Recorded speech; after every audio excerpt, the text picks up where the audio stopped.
Assalamualaikum warahmatullahi wabarakatuh. Alhamdulillah, wassalatu wassalamu ala rasulillah. Asyhadu an la ilaha illallah wahdahu la syarikalah, wa asyhadu anna muhammadan abduhu wa rasuluhu alladzi la nabiyya ba'dah. Bapak Ibu yang kami hormati, marilah kita bersyukur pada kesempatan kali ini kita bisa hadir di majelis ilmu. Kata Nabi, man salaka tariqan yaltamisu fihi ilman sahhalallahu lahu bihi tariqan ilal jannah. Barang siapa yang menempuh perjalanan dalam rangka untuk mencari ilmu, maka kata Nabi, sahhalallahu lahu bihi tariqan ilal jannah. Maka Allah akan memudahkan jalan menuju ke surga. Mudah-mudahan kita semua dimudahkan oleh Allah masuk ke dalam surga. Amin ya rabbal alamin. Salawat dan salam mudah-mudahan dilimpahkan kepada Nabi kita Muhammad sallallahu alaihi wasallam, keluarga, sahabat dan umat yang senantiasa istiqamah di jalan Islam.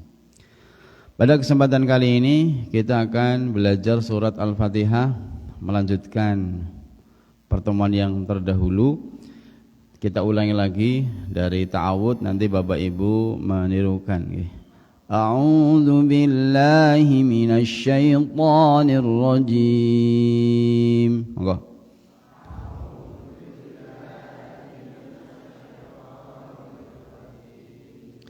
Bismillahirrahmanirrahim.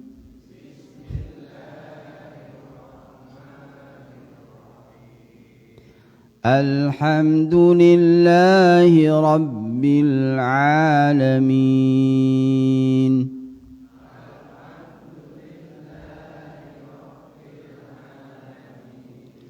Ar-Rahmanir Rahim.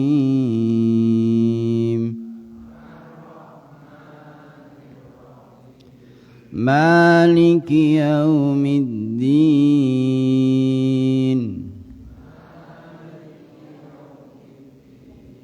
Iyyaka na'budu wa iyyaka nasta'in.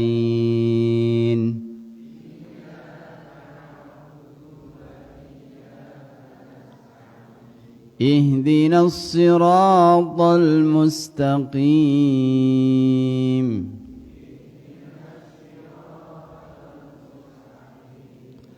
صراط الذين أنعمت عليهم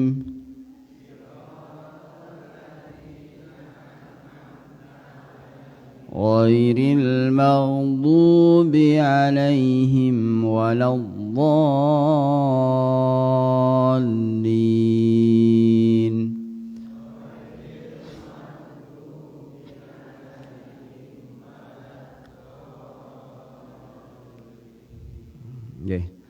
Bapak Ibu yang kami hormati, langsung saja kita artikan ya. A'udzu billahi minasyaitonir rajim. Aku berlindung kepada Allah dari godaan syaitan yang terkutuk. Bismillahirrahmanirrahim, dengan nama Allah yang Maha Pengasih lagi Maha Penyayang. Pada pertemuan yang lalu disebutkan fungsi bi di sini, diantaranya adalah isti'anah. Apa itu isti'anah? Memohon pertolongan. Kalau kita mau melakukan amal perbuatan, maka banyak yang disyariatkan membaca bismillah. Contoh misalnya mau tidur, bacanya bismikallahumma ahya wa amut. Nah, ini dengan kalimat dengan namamu ya Allah atau dengan nama Allah. Ini fungsi bi di sini adalah untuk minta pertolongan atau disebut dengan isti'anah. Kita mau bepergian, doanya bismillahi tawakkaltu 'alallahi wala haula wala quwata illa billah. Ini juga minta tolong. Kita mau keluar dari rumah juga minta tolong kepada Allah Subhanahu wa taala. Yang kedua, selain isti'anah adalah at-tabarruk, yaitu mencari berkah atau memohon keberkahan. Apa itu berkah? Berkah adalah senantiasa terus-menerus di dalam kebaikan yang banyak. Kalau kita mau makan, baca bismillah. Berarti ketika makan itu kita mengharapkan berkah. Apa yang kita makan berkah. Ini fungsi yang kedua, yaitu tabarruk. Nah, kemudian yang berikutnya di sini ada Ar-Rahman Ar-Rahim, Maha Pengasih lagi Maha Penyayang. Bedanya Ar-Rahman dengan Ar-Rahim apa? Ar-Rahman adalah rahmat Allah, kasih sayang Allah kepada semua makhluk. Adapun Ar-Rahim adalah kasih sayang Allah kepada orang-orang yang beriman saja. Tapi sama-sama Allah Maha merahmati. Orang yang tidak sholat juga dirahmati, diberi rizki. Nah, itu karena Allah punya sifat Ar-Rahman, punya nama Ar-Rahman. Adapun orang beriman, dia dirahmati sampai hari kiamat. Di hari kiamat diampuni dosa-dosanya, dijauhkan dari neraka, dimasukkan ke dalam surga. Itu adalah sifat dari Ar-Rahim atau nama Ar-Rahim. Itu bedanya di situ. Kemudian yang berikutnya, alhamdulillahi rabbil alamin. Segala puji adalah milik Allah.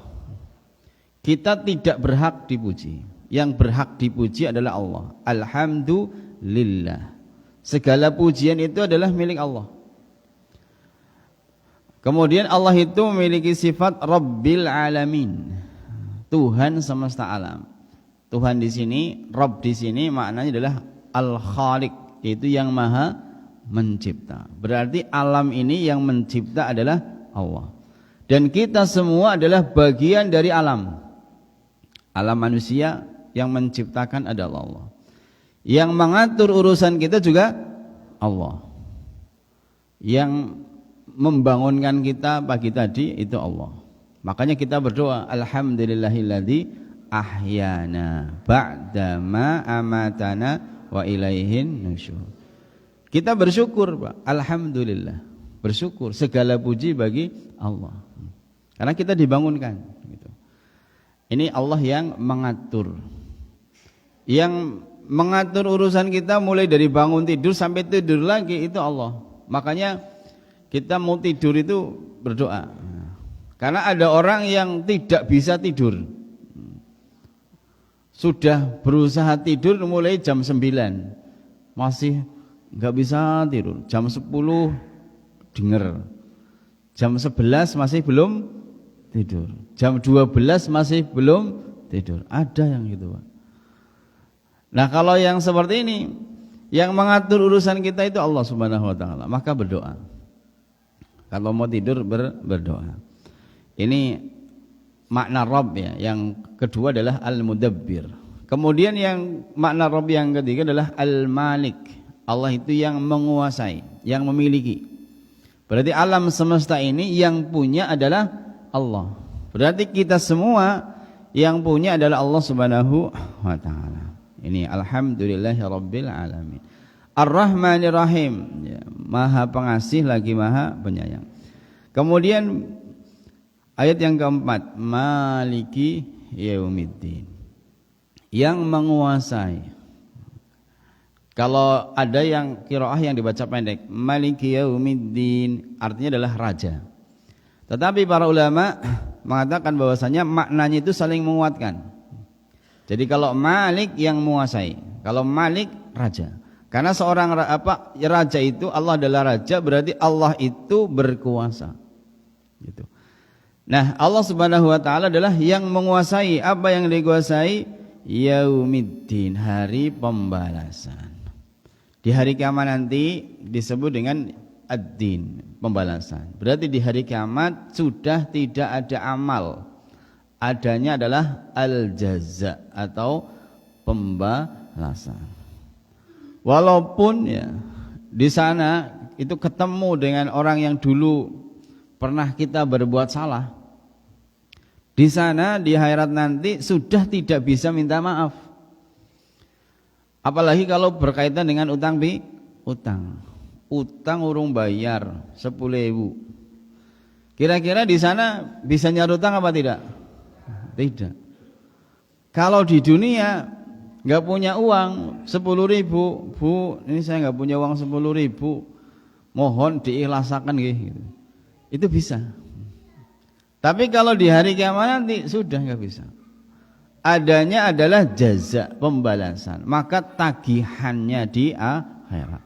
Apakah di sana bawa duit? Tidak. Maka balasannya adalah dengan amal soleh. Maka kebaikannya itu diberikan kepada orang yang didolimi. Maka nyarutange dengan amal soleh. Maka ada orang yang bangkrut. Kenapa bangkrut? Dia punya banyak amal sholat, amal puasa, tetapi dia suka berbuat dolim. Kesana dolim, kesini dolim, nyerutang orang bayar. Tagihannya dengan amal soleh, maka dia bisa menjadi orang yang bangkrut. Naudzubillah. Ini iyyaka na'budu wa iyyaka maliki yaumiddin. Jadi yang menguasai hari pembalasan. Nah, kapan ya hari pembalasan itu? Yaitu ketika terjadi hari kiamat. Kapan mulai hari kiamat? Dalam kitab akidah ya, yang berkaitan dengan iman kepada hari akhir adalah man mata qad qamat qiyamatuhu. Barang siapa yang meninggal dunia berarti sudah tegak kiamat baginya. Sudah di sana. Yang sudah meninggal dunia berarti sudah tegak kiamat. Sudah enggak ada amal kecuali amal yang tidak terputus. Di hari kiamat ketika di alam barzakh maka dia sudah merasakan pembalasan.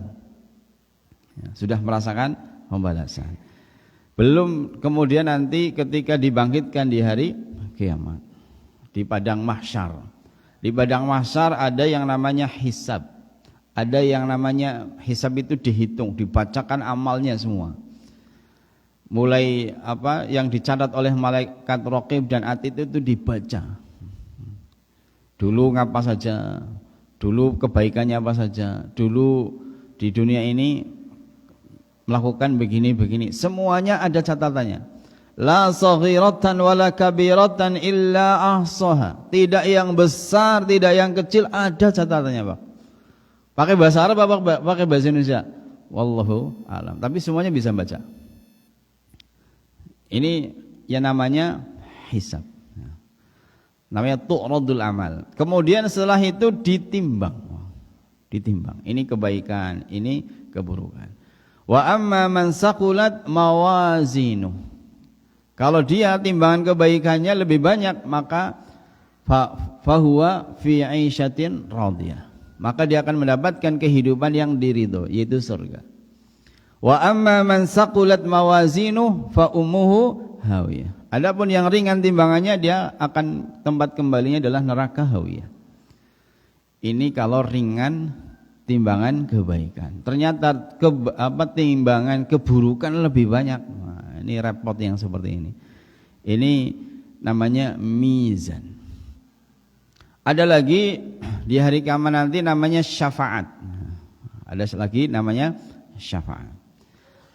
Kalau syafaat yang pertama itu adalah syafaat kubro. Ketika manusia dalam kondisi bingung ya. Jadi al-qari'ah mal qari'ah wa ma adraka mal qari'ah yauma yakunu nasu kal farashil mabthus. Manusia itu seperti laron-laron yang berterbangan ke sana ke sini, lampu cari lampu ya. Nah, ke sana lampu mati, cari lampu yang terang. Di hari kiamat nanti juga begitu. Maka manusia pada saat itu membutuhkan syafaat. Maka mereka minta syafaat. Nah, syafaat itu apa? Syafaat adalah permohonan kepada Allah di hari kiamat ya, untuk kepentingan orang lain. Itu namanya apa? Syafaat. Jadi syafaat itu adalah permohonan kepada Allah di hari kiamat untuk kepentingan orang lain. Nah, maka mereka butuh syafaat. Maka mereka manusia pada saat itu datang kepada Nabi Adam untuk minta syafaat. Maka Nabi Adam juga enggak bisa. Kemudian kata Nabi Adam, datanglah kamu kepada yang lain. Mereka datang kepada Nabi Nuh, ya, Nabi Ibrahim, Nabi Musa, Nabi Isa, enggak bisa. Maka mereka datang kepada Nabi Muhammad SAW.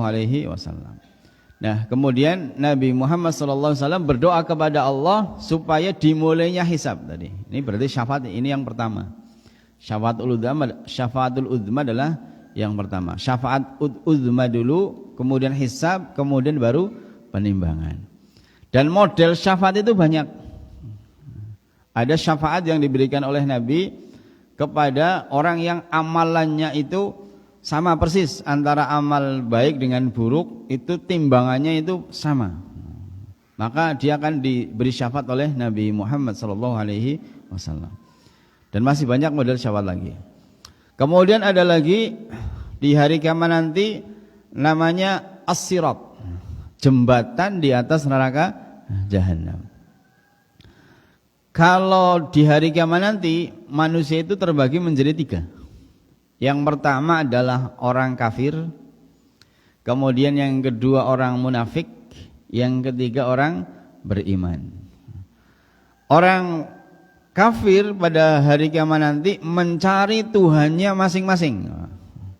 Jadi mencari Tuhannya masing-masing untuk minta tolong, karena mereka biasa berdoa kepada Tuhan. Termasuk nanti orang Nasrani, mereka akan mencari Nabi Isa. Tapi Nabi Isa nanti berlepas diri. Ketika ditanya, Nabi Isa, apakah kamu itu berdakwah kepada manusia supaya orang-orang itu menyembah dirimu dan ibumu? Maka Nabi Isa berlepas diri dari itu semua. Maka kemudian semua orang kafir mencari Tuhannya masing-masing, dan mereka ini akan dilemparkan oleh Allah ke dalam api neraka. Yang menyembah matahari dilemparkan ke api neraka. Nah, kemudian semua orang kafir sudah masuk neraka semua, berarti tinggal orang munafik dan orang mukmin. Berarti tinggal orang munafik dan orang mukmin. Maka pada saat itu kemudian mereka, orang munafik dan orang mukmin ini menunggu Allah, menunggu Tuhan mereka datang. Maka Allah Subhanahu wa taala berfirman, "Yauma yukshafu an saqin wa yud'auna ila sujudi fala yastati'un." Ketika Allah Subhanahu wa taala datang, maka Allah itu menyingkap betis. Yukshafu an saq, ya. Ini dalam Al-Qalam, saya agak lupa.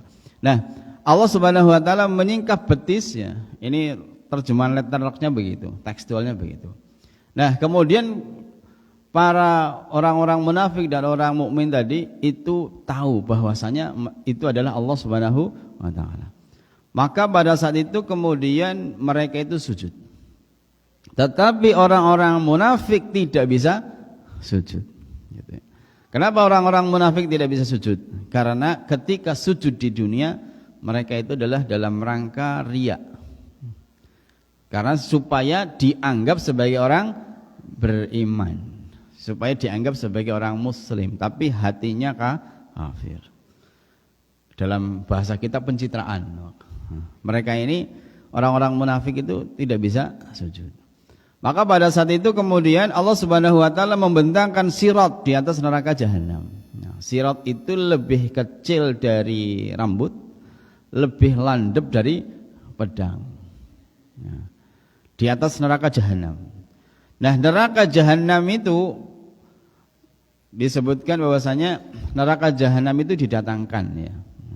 Ditarik oleh 70.000 tali kekang.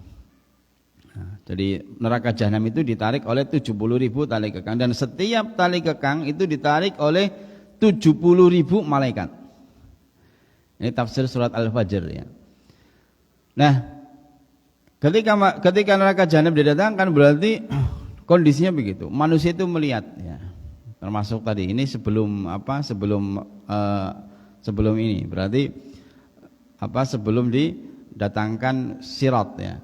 Nah, ini berarti neraka jahanam itu sangat besar karena ditarik oleh 70.000 tali kekang, dan tali kekang itu ditarik oleh 70.000 malaikat.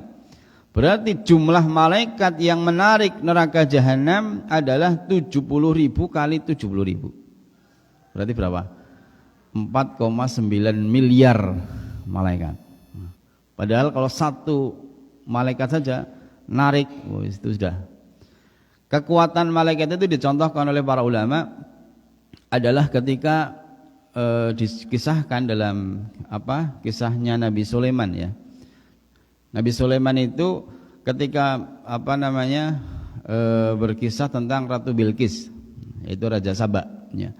Itu Nabi Sulaiman itu bertanya kepada para pengikutnya, siapa yang bisa memindahkan kursi ya. Jadi kursinya Ratu Saba, yaitu singgasana ya, singgasana. Singgasananya Ratu Saba, Ratu Bilqis ke sini. Maka kemudian ada jin, namanya jin Ifrit. Sebelum panjenengan bangkit dari duduk, si singgasana sudah ke sini, kata Ifrit. Kemudian ada orang, ada yang mengatakan itu adalah malaikat.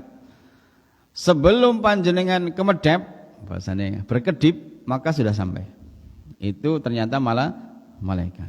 Itu kekuatan malaikat itu bisa memindahkan ya singgasana dari Yaman ke Palestina dalam waktu kemedep tok. Itu siapa? Malaikat. Makanya kalau ada yang mengatakan yang namanya Nabi Sulaiman itu di Sleman gitu ya, maka itu tidak bisa dipertanggungjawabkan. Wonosobo itu jadi Sabak.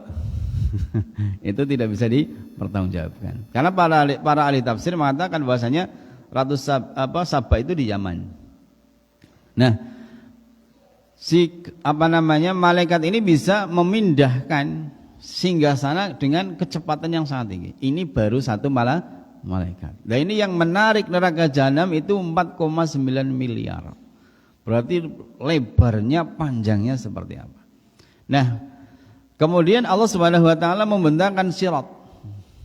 Berarti sirat tadi lebih kecil dari rambut, lebih landep dari pedang. Nah, sekarang gimana cara melewatinya? Mawatnya kepriwe gitu ya. Kira-kira gimana caranya, Pak? Saya kemarin ditanya gimana, apakah hewan yang kita kurbankan bisa ditunggangi ning atas sirat gitu ya. Maka saya jawabnya wallahu a'lam. Saya tidak tahu. Ya. Tetapi ada hadis yang mengatakan bahwasanya Allah Subhanahu wa taala itu memberikan cahaya. Jadi ketika meniti sirat itu Allah Subhanahu wa taala memberikan apa? Cahaya. Dan cahaya yang paling besar itu adalah ada yang cahayanya seperti gunung Uhud. Seperti gunung Uhud tingginya. Dan kecepatan yang paling tinggi adalah tarfata'ain, yaitu kedipan mata. Kemedap istakan kana gitu ya. Itu kecepatan yang paling tinggi. Nah, kemudian kecepatan yang rendah yang berikutnya adalah seperti toir, seperti burung. Seperti burung. Kalau panjenengan naik kereta api, naik pesawat ya. Naik pesawat dari mana? Jakarta ke Jeddah berapa jam, Pak? 11 jam ya, atau 12 jam. Solo Madinah itu 12 jam tanpa ngambil BBM ya. Nah, itu cepat ya. Nah, sekarang dari Jakarta ke mana? Jeddah itu 11 jam. 11 kali 1000. Berarti 11 kali 1000. 11.000 kilometer. Itu Jakarta ke Jeddah gitu ya. Kalau Surabaya Jakarta itu 1000 kilometer, itu 1 jam perjalanan pakai pesawat gitu. Pakai pesawat. Berarti itu kecepatan yang cepat gitu ya. Itu diantaranya gitu. Jadi kecepatan itu pesawat ya. Kalau panjenengan memperhatikan kalau naik pesawat itu kan segitu. Jadi kecepatannya kurang lebih 1000, kadang-kadang 1000 km per jam. Atau 950 gitu, kadang-kadang 800 gitu ya, kadang 1000 lebih gitu ya, tergantung pilotnya. Nah, kemudian sehingga ya, ini bahas masalah fikih dulu, sehingga kecepatannya itu cepat gitu ya. Jadi dalam 1000 km per jam, berarti 1 km 1000 wus gitu ya. Makanya dalam fatwa tarjih yang ketiga, himpunan putusan tarjih yang ketiga, jadi Kalau seseorang itu mikot mau umroh atau haji di pesawat gitu ya. Kalau mikotnya orang Indonesia, orang Yaman itu kan di tempat namanya Yalamlam ya. Masih ingat nggak Pak yang haji? Nah, itu kalau di atas pesawat, nah kira-kira pesawatnya di atas Yalamlam itu berapa menit? Gitu kan? Berapa menit hitungannya? Wong 1 kilo apa itu kecepatannya 1000 km per jam. Itu cepat banget, wus gitu ya. Paling-paling cuma berapa menit dok? Paling 3, 4, 5 menit. 5 menit di atas Yalamlam. Nah itu sulit untuk kemudian labbaik Allahumma labbaik ya kalau bangun. Kadang-kadang tepat, itu kadang-kadang tidak tepat. Makanya kemudian di fatwa tarjih itu kemudian bolehnya ambil mikot dari bandara gitu ya. Karena sudah tenang itu seperti walaupun pakaian ihramnya di Donohudan. Itu seperti ini fatwa ya. Karena kondisi lingkungan begitu. Kita kembali bahwasanya kecepatan yang kedua adalah dia seperti burung. Nah, kemudian kembali meniti sirat itu ada kecepatan yang paling rendah yang cahayanya seperti kunang-kunang. Terus kunang-kunang Bu, kadang mati, kadang urip lip gitu ya. Nah, kalau lagi mati ya sudah berhenti. Dan itu tingginya itu cuma 1 jempol. 1 jempol sikil tok. Kunang-kunang apa terus bisa menyinari kan enggak. Nah, tingginya cahaya sampai jempol kaki. Sehingga kalau mati ya sudah berhenti. Kalau lagi nyala jalan gitu ya.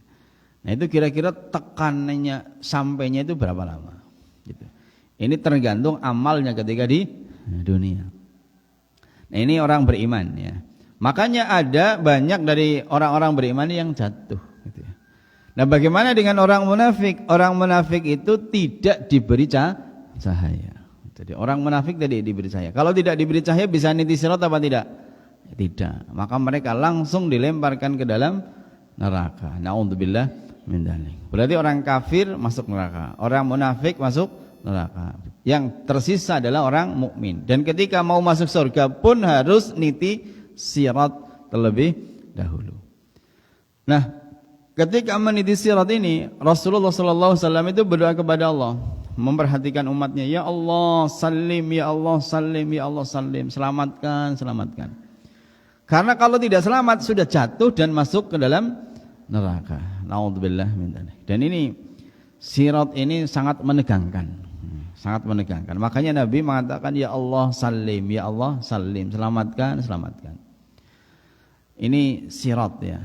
Dan semua orang kalau mau masuk surga itu harus meniti sirat. Tidak ada jalan alternatif, Pak.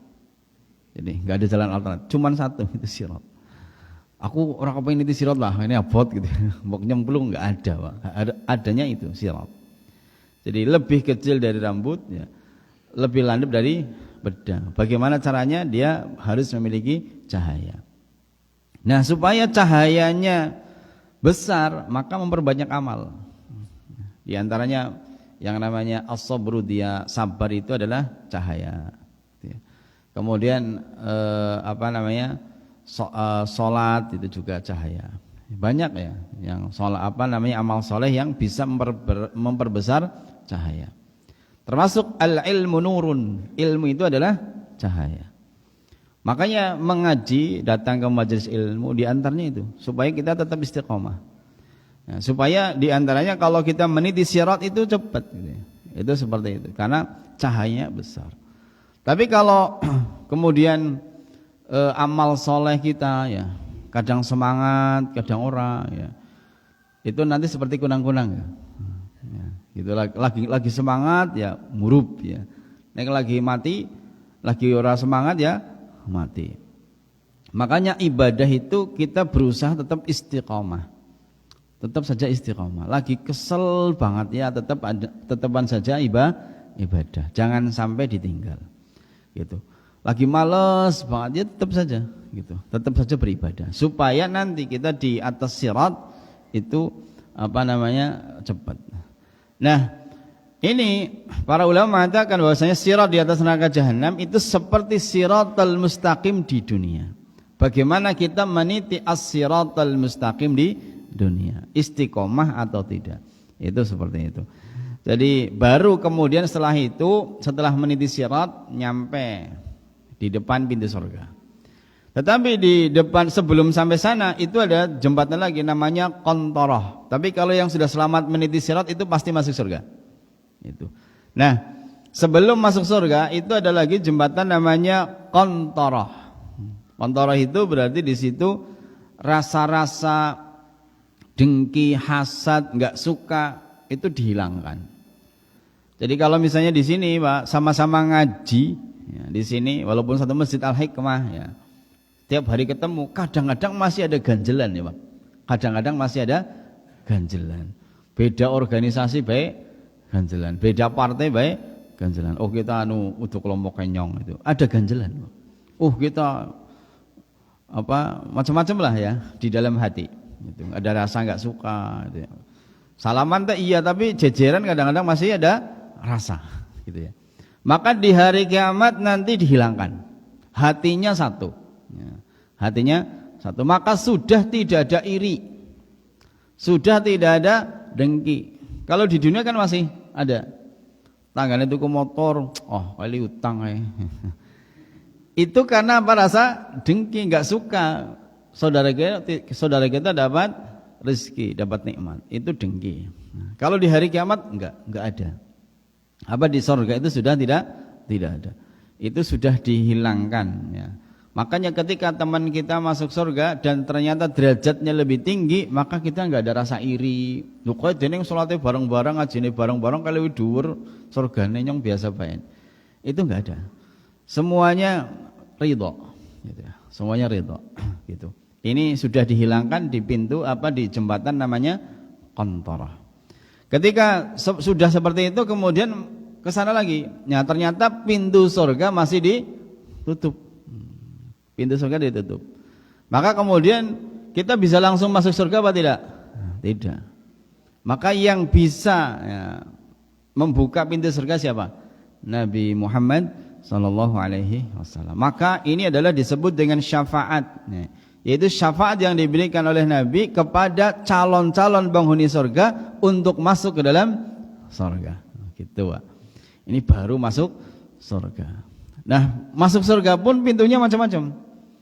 Ada yang orang yang senang puasa, maka dia masuk pintu namanya Babur Rayyan. Ada pintu yang ada pintu orang yang sholat. Ya. Ada orang yang pintu-pintu sedekah. Gitu ya. Jadi tapi ada juga yang boleh semua pintu masuk, bahkan dipanggil dari semua pintu. Di antaranya adalah Abu Bakar As-Siddiq. Termasuk ya ibu-ibu ini, ibu-ibu ini. Ibu-ibu kalau sholat 5 waktu, puasa Ramadan, itu dipelihara dengan baik. Kemudian berbakti kepada suami. Ya. Berbakti kepada suami. Ya. Ini juga bisa. Silahkan masuk surga min ayyibabin syi'ti. Melalui pintu mana saja yang dikehendaki. Arab melu pintu yang mana silahkan itu bagi ibu-ibu asal apa berbakti kepada suami. Nah, PR-nya itu yang berat Bu. Sing ora dibojok kemudian bojo. Gitu. Yang tidak punya suami cari suami. Itu ya. Ini apa namanya berdoa ya. Kalau tidak punya suami itu berdoa. Nah, kemudian yang berikutnya ini nah surga itu bertingkat-tingkat. Kalau di dalam surat Ar-Rahman surga itu ada 2. Jadi jannatan, surga itu ada 2. Yaitu surga yang terbuat dari emas dan surga yang terbuat dari perak. Cuman 2. Cuman tingkatannya beda-beda. Kalau tingkatan itu ratusan ya. Tapi surga itu ya terbuat dari 2. Nah, kalau surga yang terbuat dari emas itu ornamennya emas. Jadi ornamennya itu apa? Emas. Ya, ibaratnya hiasan-hiasannya emas. Ya. Pintunya ornamennya emas. Masya Allah luar biasa. Jadi kalau rumah kita itu kan biasa-biasa saja Pak. Tapi kalau kita punya rumah di surga itu Masya Allah ya. Jadi semua dari mulai luar dalam itu emas. Dari mulai kamar kita itu ada ornamen hiasan-hiasannya emas semua. Itu. Ini di surga gitu. Walaupun banyak di antara kita yang lebih mengutamakan kehidupan dunia. Bal tu'sirunal hayatad dunya. Banyak di antara kita yang lebih mengutamakan kehidupan dunia daripada surga. Padahal surga itu lebih khairun wa abqa, lebih baik dan lebih kekal. Mau apa saja ada di surga. Rumah seperti apa saja yang kita inginkan. Ki rumahku jendelanya kurang apik lah. Diganti itu bisa. Seperti itu. Jadi mau makanan apa saja itu bisa dan gampang. Batin saja, segala sesuatu yang terbersih di dalam hati di sorga itu bisa kelakon, bisa kelaksanaan. Kalau di sini panjenengan kepengen apa, mesti kelakon apa enggak? Ya enggak mesti. Kepengen plesir, aduh, kesel gitu. Kadang-kadang tidak ada waktu, kadang-kadang tidak ada anggaran, duit enggak punya gitu ya. Itu seperti itu. Kepengen naik kereta api baik, waduh larang banget gitu ya. Harus vaksin dulu, urung vaksin gitu ya. Itu seperti itu. Tapi kalau di surga kepengen apa saja siap, sudah ada. Dan batin tok kepengen aja datang sendiri. Kalau kita kepengen jus misalnya jus duren, kan beli duren dulu, di jus dulu atau beli di toko jus duren di bakul jus gitu ya. Kalau di sana udah nggak usah antri, Pak, langsung minta saja sudah ada. Nah, gitu. Ini di surga itu gampang. Tetapi kenapa orang-orang itu lebih mementingkan kehidupan dunia? Itu. Ini anehnya di situ. Karena tidak atau syahwat, hawa nafsu, gitu ya. Makanya Bapak Ibu yang kami hormati, ya, kalau seseorang itu mengutamakan kehidupan akhirat, maka kemudian dia mengutamakan ibadah. Ada adzan ya Allahu Akbar, tinggalkan semua. Kemudian kita langsung sholat ke masjid gitu. Walaupun ibu-ibu, kami bapak-bapak ya. Ibu-ibu itu kadang-kadang begitu, Allahu Akbar, nanti dulu lah. Nanti ini komat ya. Begitu komat, dia maning lah gitu ya. Gitu. Itu seperti itu. Bapak-bapak juga sama. Tetapi kalau kita mengutamakan kehidupan akhirat, maka begitu ada adzan, dunia itu kecil. Ya, tugas Allah, panggilan Allah adalah besar. Allahu Akbar itu contoh. Jadi ini maliki yaumiddin. Kemudian Bapak Ibu yang kami hormati, tambah lagi satu ayat. Iyyaka na'budu wa iyyaka nasta'in. Nah, hanya kepadamu kami beribadah. Ketika sudah tahu surga itu seperti itu ya. Kemudian akhirat seperti itu, maka kemudian ada keinginan iyyaka na'budu, hanya kepadamu kami beribadah ya, gitu. Hanya kepadamu kami beribadah. Karena begitu nikmatnya kehidupan surga dan begitu dahsyatnya neraka. Ini kita belum cerita neraka ya. Belum cerita neraka. Tapi langsung saja iyyaka na'budu wa iyyaka nasta'in. Hanya kepadamu kami beribadah. Dan hanya kepadamu kami mohon pertolongan. Nah, hidup kita itu ibadah. Jadi wa ma khalaqtul jinna wal insa illa liya'budun. Tidaklah aku ciptakan jin dan manusia kecuali untuk beribadah. Maka hidup itu adalah seharusnya dipakai untuk ibadah seluruhnya. Makanya ibadah itu apa? Ibadah itu segala sesuatu yang dicintai oleh Allah dan diridhoi oleh Allah.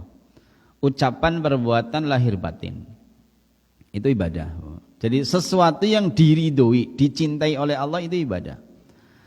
Misalnya panjenengan mau tidur, supaya dicintai oleh Allah, tidur kita diridhoi oleh Allah, itu gimana caranya? Berdoa. Gitu. Mau tidur berdoa, sehingga tidur kita ibadah. Sehingga di hari kiamat nanti ketika dibaca, coba baca amalmu, ternyata isinya tidur pengen ibadah gitu. Kenapa bisa begitu? Bahkan bisa jadi tidurnya itu lebih khusyuk ya, dibandingkan dengan sholat gitu ya. Kenapa? Kalau lagi sholat itu Allahu Akbar, begitu takbir sing dipikir serang genah, mikir gas lah, mikir masak lah, mikir ngogar ngapa gitu ya. Itu gitu Pak, itu sholat ya. Tapi begitu tidur diugugah bae angel banget, lebih khusyuk. gitu. Makanya kadang-kadang tidurnya orang berilmu itu lebih bagus dengan sholatnya orang jahil. Jadi tidurnya orang alim itu pahalanya lebih banyak daripada sholatnya orang jahil. Kenapa? Orang alim kalau tidur wudu dulu, kemudian berdoa gitu ya. Dapat pahala apa tidak? Dapat. Mau tidur baca surat ayat kursi dulu, surat Al-Ikhlas, Al-Falaq, An-Nas, ora turu-turu subhanallah 33. Jadi ngurung ngantuk maning ya tambah ya alhamdulillah gitu. Urung ngantuk maning Allahu Akbar, itu begitu. Tapi ada orang jahil ketika dia takbir Allahu Akbar, wis sing dibikin apa? Sehingga pahalanya itu kadang-kadang cuman 1/10-nya. Pahala sholatnya cuman 1/10 gitu. Ini ibadah, bukan berarti sholat itu enggak penting. Sholat itu adalah tiang agama. Cuman ibadah itu tidak hanya sholat. Tidur itu kalau kita berdoa jadi ibadah gitu ya. Termasuk masuk WC. Masuk WC, ketika masuk WC supaya dicintai oleh Allah, masuk WC-nya gimana? Ya sesuai dengan petunjuk Rasulullah sallallahu alaihi wasallam. Berarti masuk WC pakai kaki kiri. Berdoa apa tidak? Berdoa. Wis mlebu kelale dong donga, metu maning. Allahumma inni a'udzubika minal khubusi wal khaba'is. Sehingga masuk WC ibadah. Ketika ditanya di hari kiamat, coba baca amalmu, ternyata masuk WC ibadah, masuk WC ibadah gitu ya. Bahkan masuk WC-nya lebih ikhlas daripada sedekah. Kenapa? Anggar mlebu WC kowe ikhlas. Ikhlas napa mboten Bu anggar BAB? Buang air besar ikhlas napa mboten? Ikhlas. Walaupun wingi mangan duren tetap saja ikhlas. Gitu. Iya kan? Orang sing eman-eman lah, tapi nek sedekah aduh ke ngodisit lah gitu ya. Itu. Jadi makanya ya ibu-ibu bapak ibu yang kehormati, bahwasanya ibadah itu tidak hanya sedekah, tapi yang namanya buang air besar ke WC toilet itu bisa ibadah asal sesuai dengan sunnah Rasulullah sallallahu alaihi wasallam. Itu kuncinya. Berarti supaya hidup kita itu supaya ibadah itu kita berusaha mempelajari bagaimana cara hidup Rasulullah. Ya, kalau berbicara yang baik ya, kalau tidak lagi nganggur ya banyak zikir. Apalagi ketika usianya sudah menjelang sepuh, sudah tua ya. Ada bab khusus, bab ke-12 dari kitab Riyadhus Shalihin, anjuran beramal soleh di usia tua.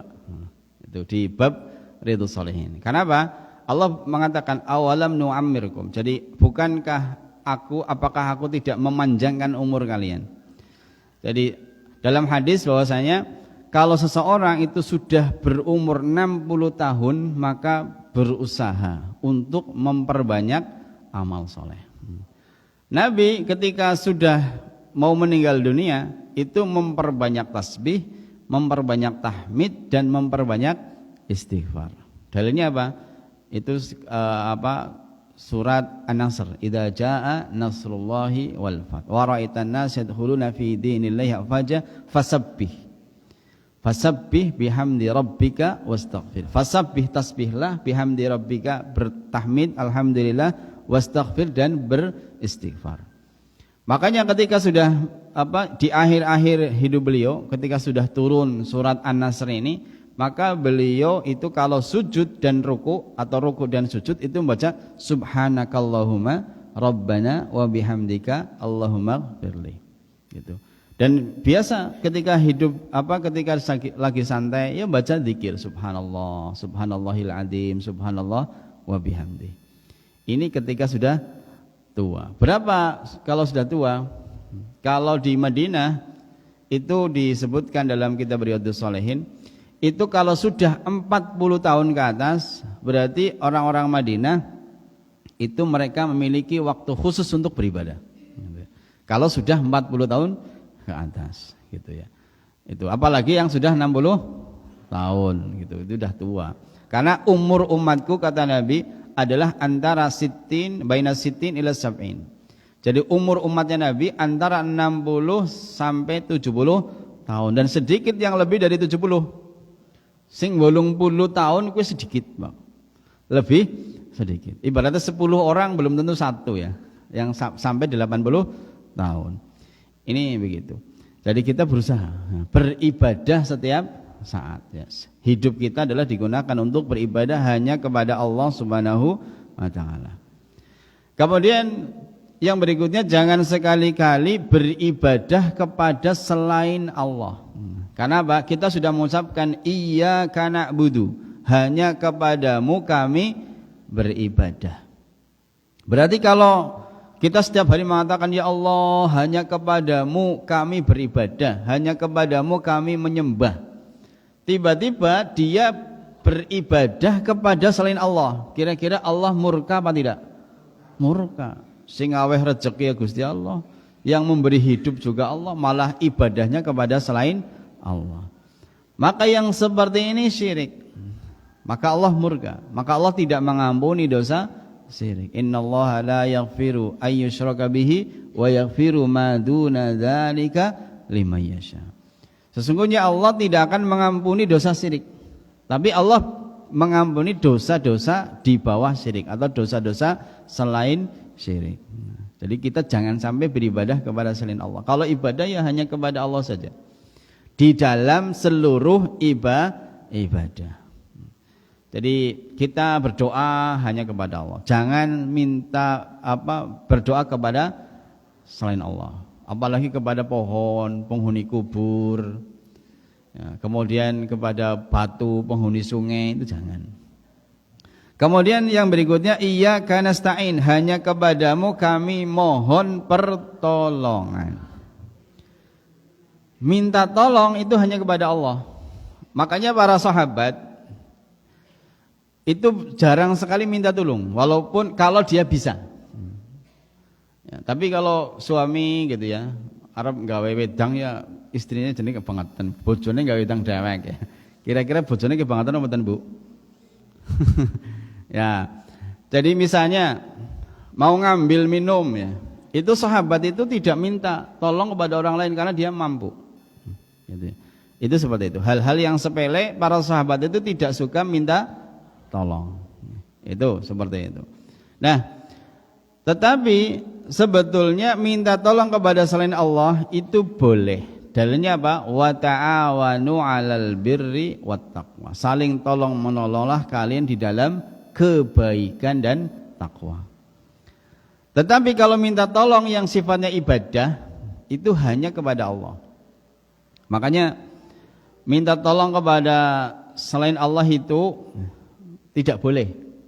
Karena kita setiap hari berdoa hanya kepadamu kami mohon pertolongan. Setiap hari. Boleh enggak kita minta tolong kepada makhluk? Nah, kepada selain Allah. Boleh dengan catatan. Satu, yang dimintai tolong itu masih hidup. Orangnya masih hidup. Yang kedua, ada di sini atau hadir, bisa dihubungi. Yang ketiga, mampu. Memang bisa gitu ya. Misalnya orang itu masih hidup. Pak, ini saya enggak punya duit, aku minta duitnya lah gitu. Dia ada di situ. Boleh enggak? Boleh. Yang kedua, hadir, ada. Atau misalnya enggak ada di sini, bisa ditelepon ya. Yang ketiga, mampu. Memang dia bisa. Maka itu boleh. Tapi kalau orang itu sudah mati, sudah di kuburan, datang ke kuburan, Mbah ini saya mau mantu yang jaluk tulung supaya diberi berkah gitu ya. Itu boleh enggak? Tidak boleh gitu. Dia tidak boleh minta tolong kepada orang yang sudah meninggal dunia. Kalau ziarah kubur boleh enggak? Boleh. Untuk apa? Mendoakan si mayit. Mendoakan gitu ya. Tapi tidak boleh berdoa kepada mayit. Mendoakan kepada Allah supaya diberi dibebaskan dari adab kubur ya, atau diberikan kebaikan. Boleh saja gitu ya. Tapi tidak boleh berdoa kepada si mayit, kepada kuburan tidak diperbolehkan. Dan fungsi yang kedua, dzikrul maut, ngingat mati. Gitu, ngingat mati. Bukan kepengen nyalon dewan terus ziarah kubur. Karena dewan itu dunia. Gitu ya. Dewan itu dunia. Atau garap nyalon bupati ziarah kubur, arep nyalon kepala desa ziarah kubur. Jadi ingatnya mati, laus rosah jadi pemimpin yang walu garap mati, berat nanti mati, itu kan begitu. Jadi ini boleh ya. Jadi boleh ziarah kubur asal apa? Dzikrul maut, mengingat mati, bukan ingat dunia. Itu seperti itu. Nah, kita kembali bahwasanya minta tolong itu boleh kalau orangnya masih hidup. Yang kedua, hadir. Ada. Karena ada yang minta tolong orangnya masih hidup tapi nggak tahu di mana. Kemudian minta, wah ini saya ada kesulitan, minta tolong, tapi orang itu nggak tahu di mana. Itu juga nggak boleh. Orang itu di Kalimantan, di Sumatera, tapi disebut-sebut namanya. Itu juga tidak boleh. Atau dia sebetulnya nggak mampu, tapi dimintai tolong. Misalnya ini hujan gede banget, tolonglah hujannya dipindah. Itu bisa nggak? Nggak boleh, karena yang mengatur masalah hujan adalah Allah Subhanahu wa Ta'ala. Gitu. Jadi karena yang ngatur hujan Allah, makanya kalau minta tolong seperti ini bisa terjatuh kepada kesyirikan. Jadi kemudian diakali ya, pakai trik. Jadi padahal dia cuma lihat Google, kira-kira besok hujan apa enggak. Kita perakiraan cuaca itu bisa. Perakiraan cuaca itu bisa. Kadang-kadang saya juga lihat perakiraan cuaca. Misalnya saya mau ngisi di Wangon. Saya jam 5 diperkirakan itu selesai ngisi di Wangon. Kira-kira habis jam 5 ke sini itu Aji Barang hujan apa enggak? Kalau Aji Barang hujan itu lewat Rawalo gitu ya, muter gitu ya. Ya sering salah gitu ya. Ternyata diperkirakan hujan, ternyata udannya gede banget. Perakiraan cuaca sering salah gitu ya. Sering salah gitu ya. Jadi itu sebagai pertimbangan saja, tapi kita tidak yakin gitu, seperti itu. Jadi kadang-kadang saya juga lihat ini kira-kira besok hujan enggak? Ini di sini kan ada Pak, di HP ya, yang menerbitkan, tapi juga sering salah gitu ya. Nah, kadang-kadang dukun yang pawang hujan itu melihat ini Pak. Ngesuk hujan apa ora? Gitu. Kayaknya ora. Beres. Ngesuk akan saya usir. Jebule memang tahu besok tidak hujan. Dari mana? Dari HP. Gitu. Kita diakali sama dukun gitu ya. Jadi Bapak yang menghormati, kita kembali bahwasanya kita minta tolong itu hanya kepada Allah. Tidak boleh kepada selain Allah kalau dia tidak mampu. Tapi kalau dia ada, orangnya hadir, dia mampu, ya boleh gitu.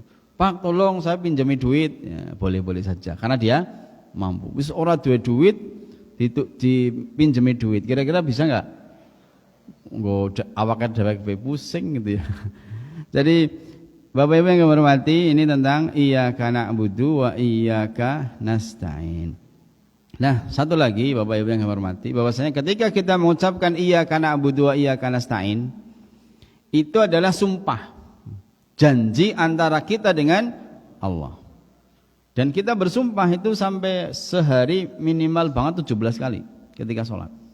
17 kali. Iyyaka na'budu wa iyyaka nasta'in. Hanya kepadamu ya Allah kami beribadah. Hanya kepadamu ya Allah kami menyembah. Wa iyyaka nasta'in, dan hanya kepadamu kami mohon pertolongan. Nah, Allah jawab. Hada baini wa bainika. Dalam tafsir dalam hadis qudsi. Ini adalah antara aku dengan kamu. Nah, gitu. Bahasa Pantai Kerajaan iki urusane nyung kambiko ya. Itu seperti itu. Maka kemudian dipegang. Kita itu hanya beribadah hanya kepada Allah, minta tolong hanya kepada Allah Subhanahu wa Ta'ala. Dan kita kalau sudah baca iyyaka na'budu wa iyyaka nasta'in, maka kita harus komitmen ya. Komitmen, tanggung jawab ketika kita mengucapkan hanya kepadamu kami beribadah, hanya kepadamu kami minta pertolongan. Sehingga ketika kita beribadah ya ikhlas gitu ya. Makanya dalam hadis ada hadis ya. Jadi innallaha yuhibbul 'abda, sesungguhnya Allah itu mencintai seorang hamba, at-taqi wal ghaniyya wal khafi. Jadi Allah itu cinta kepada seorang hamba yang bertakwa, yang dia itu kaya jiwa ya, bisa kaya harta, kaya jiwa. Dan al-khafi, dia itu beribadah itu menyembunyikan ibadahnya. Jadi karena dia berusaha untuk tidak riya gitu. Itu. Jadi berusaha untuk ikhlas. Bagus yang sembunyi-sembunyi. Itu infak, itu sembunyi-sembunyi dengan di depan orang banyak, bagus yang sembunyi-sembunyi. Gitu. Walaupun kita itu berinfak, bersedekah di depan orang banyak juga boleh. Tapi kalau sembunyi-sembunyi lebih baik. Itu seperti itu. Jadi supaya kita terhindar dari sifat riya. Karena riya itu adalah termasuk syirik kecil. Dalam ibadah kita harus ikhlas. Di antaranya dalam seluruh ibadah itu kita berusaha ibadah karena Allah Subhanahu wa taala, bukan karena manusia. Bukan karena kepengin dipuji, disebutkan namanya, dan itu jihad yang paling besar. Dalam kitabnya Mujahadah, dalam kitab Riyadhus Shalihin, Imam An-Nawawi menyebutkan bab namanya mujahadah. Mujahadah itu artinya bersungguh-sungguh, ya. Bersungguh-sungguh yang paling berat itu adalah bersungguh-sungguh supaya kita tetap ikhlas di dalam beramal. Karena apa? Jiwa kita itu senang disebutkan namanya. Senang disebutkan namanya. Oh, Bu Kiye tah hadir ngaji. Senang napa mboten? Senang.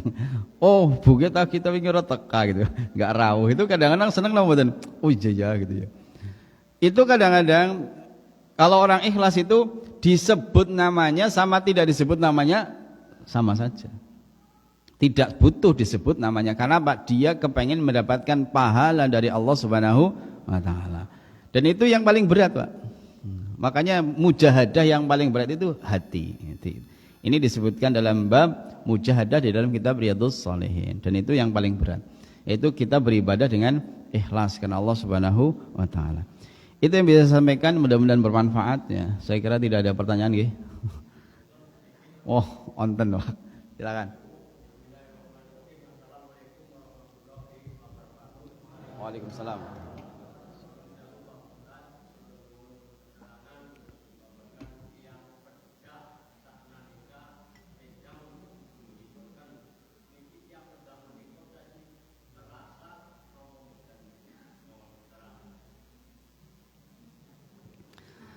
Jadi kalau ada orang meninggal dunia, itu kira-kira dari pagi, sorenya masih kerasa apa tidak gitu?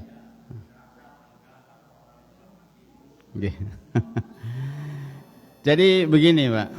Kalau orang yang sudah meninggal, maka dia rohnya dan jasadnya itu sudah pisah. Maka kalau orang yang meninggal dunia mau diapain saja, itu dia fisiknya diapain saja sudah tidak kerasa. Sudah tidak terasa. Mau dimandikan seru banget gitu ya. Mau operasi, diambil jantungnya, diambil matanya, diambil ginjalnya, kerasa apa enggak? Enggak kerasa. Makanya orang yang hibah, orang yang membicarakan keburukan orang lain itu disebutkan oleh Nabi seperti orang yang memakan mayat saudaranya sendiri. Kenapa? Mayat itu kalau apa-apain enggak kerasa. Mau dicotosi, mau dicubit-cubit, mau dibelek-belek sama dokter untuk diambil apanya, itu kan nggak kerasa gitu ya. Nah, orang yang hibah itu ngomong kancane wong nggak di situ, kan tidak ada kesempatan untuk membela diri. Ini berarti menunjukkan ya, dari tafsir hadis ini berarti orang yang meninggal dunia sudah nggak kerasa. Nah, bagaimana kalau sudah dikubur? Dalam hadis disebutkan kalau orang itu sudah dikubur maka ruhnya dikembalikan. Ada hadis yang mengatakan ruhnya dikembalikan ke jasad. Kemudian setelah itu datang dua malaikat, yaitu Mungkar dan Nakir. Tetapi ada juga yang mengatakan bahwasanya yang namanya fitnah kubur itu adalah yang akan berlakunya kepada ruhnya, dan jasad itu ngikuti. Makanya walaupun jasadnya hancur, dimakan rayap, dimakan belatung ya, itu kalau dia mendapatkan nikmat enggak kerasa. Karena dia yang mendapatkan nikmat adalah ruhnya gitu ya. Yang nanti dibangkitkan di hari kiamat itu adalah disebut dengan ajbud dzanab, yaitu tulang ekor. Nanti di hari kiamat itu nanti yang akan dibangkitkan itu sumbernya itu, Pak, ajbud dzanab gitu. Nah, walaupun sudah hancur, apakah dia kerasa sakit, badannya hancur dimakan belatung? Ya enggak. Nah, dia tetap akan mendapatkan nikmat kubur atau siksa kubur, itu adalah rohnya. Tapi kadang fisiknya juga ngikut. Jadi ada orang yang baru dikubur 10 menit dibongkar lagi, wis berdarah-darah, Pak, hitam. Itu karena memang ngikut ya. Rohnya diadab, tapi fisiknya juga ikut kena sakit gitu ya. Itu seperti itu. Wallahu a'lam bishawab. Saya kira itu nggih. Mudah-mudahan bermanfaat. Kita akhiri subhanakallahumma bihamdika asyhadu an la ilaha illa anta astaghfiruka wa atubu ilaik. Wassalamualaikum warahmatullahi wabarakatuh.